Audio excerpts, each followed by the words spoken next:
Hello, everybody. My name is Zito, and I am the host of the show, which is called the Zito Sportscast. That was a terrible introduction. I will get better. This is my very first YouTube video ever, so please be generous with the intro. And obviously, because this is a sportscast, I am going to talk about different sports. I will comment on things that you guys want me to talk about as well. Should you choose to comment in that way. However, the main things that will primarily be talked about here on the show are baseball, pro football, and college football. Those are my three big things. Having played baseball, I'm quite passionate about it, and football just, I don't know why, but it fascinates me. So, there's a little quick channel preview about what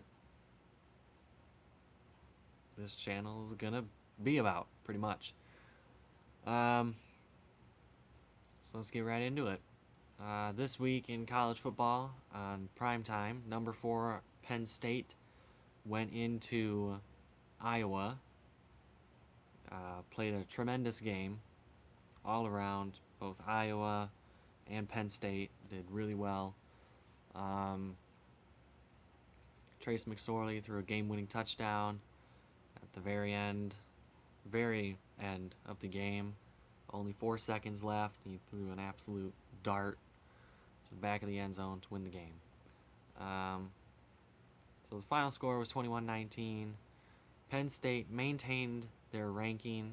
They're still number 4, and they're also undefeated, which keeps them in the conversation for college football playoff. However, there are some things that I would like to address about that game. We'll start with Iowa, the losing side. Not to rub salt into the wound, but it must be done. Their offense was spotty and constantly pinned inside of, deep in their own territory. Most of the time, to start off the game, they were inside of their own 10 and just could not get anything going at all on offense. Their quarterback currently reminds me a lot of CJ Beathard in that he does not scramble a whole lot. Actually, Kurt Herbstreit, I think is his name, he said that CJ Beathard was a better scrambler than this current quarterback.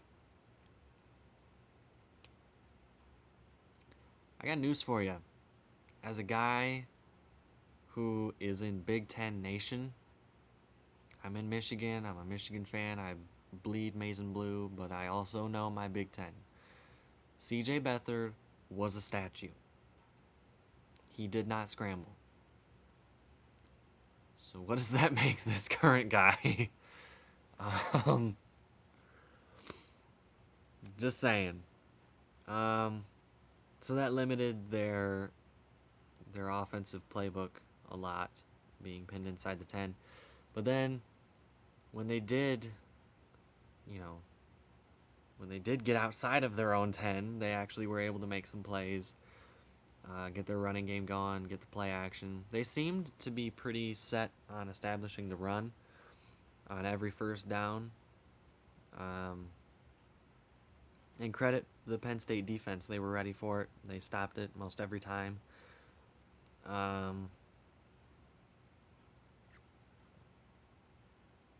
Yeah.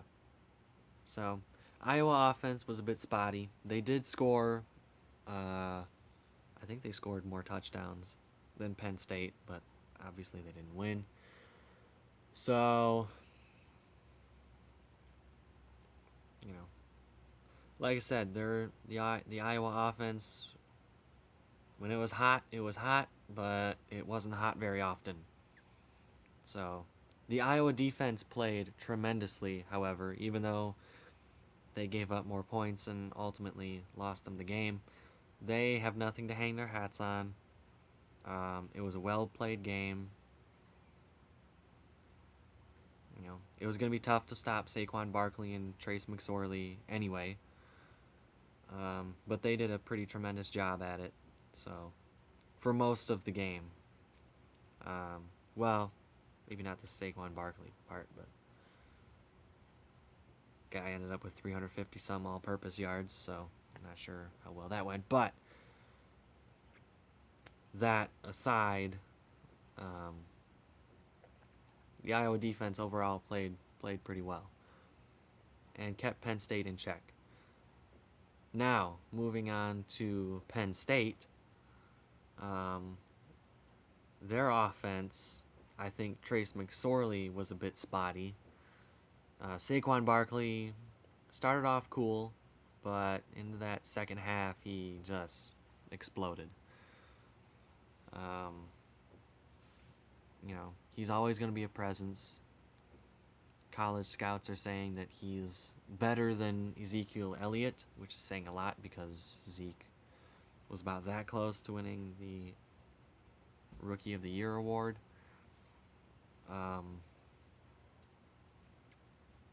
So that means Saquon Barkley is like all-time great Marshall Faulk level awesomeness. Probably go find another running back who's just as good, if not better, than Marshall Faulk. Saquon Barkley could be that good. So yeah, but like I said, the passing game was a bit static, back and forth between, if you're not counting Saquon Barkley out of the backfield. Iowa played a soft zone defense, and they played hard, they played physical, they played their hearts out, and Penn State did the same. But on offense, most of the time during the passing game anyway, couldn't find a lot of breaks. So, a well-played game by both defenses. Penn State was very, very close to coming up with a spectacular interception. They just missed it. But they're fast, they're physical, they know what they're doing. They stopped Iowa's run game, like I said, most of the time on first down, even beyond first down.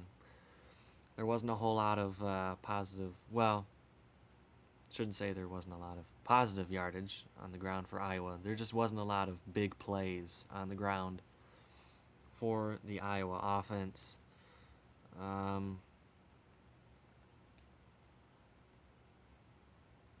Yeah, I can't give enough props to how good that game was. It was a lot like the Michigan-Iowa game last year, although that one was a little bit more sloppy for me. It was actually really sloppy for me. So yeah, there's that.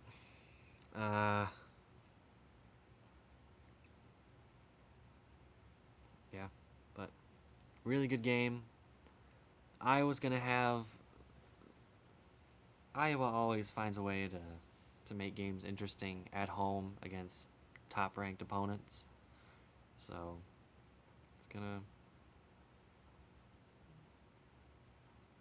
they're always in it, really. Not the college football playoff conversation, but they're always in games.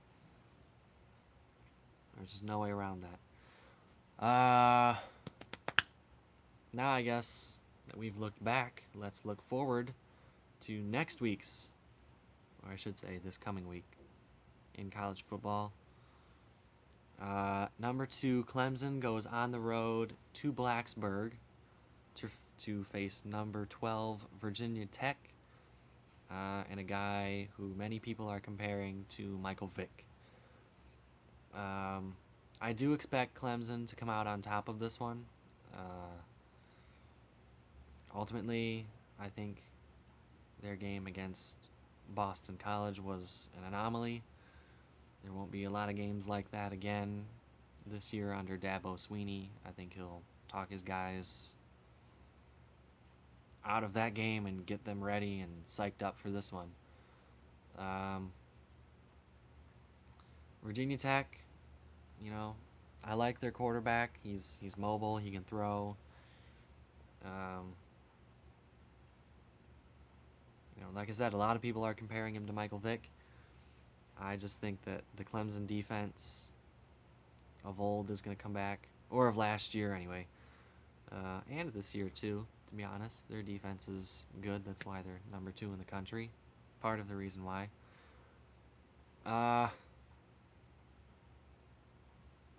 It should be a fun, interesting game. It should also be a close game.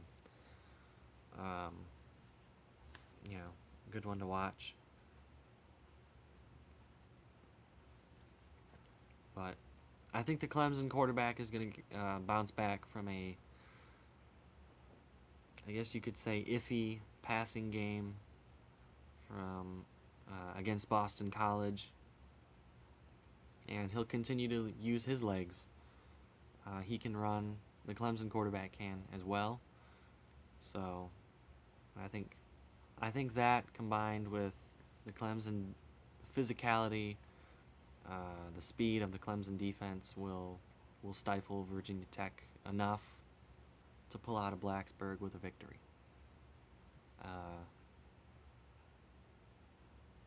So yeah. Well, I think for my very first YouTube video, this wasn't half bad. But let me know what you guys think. If you think my prediction is crazy, smart, or kind of iffy. Also, my reaction on the Penn State Iowa game. I'd love to hear you guys' thoughts on that game as well.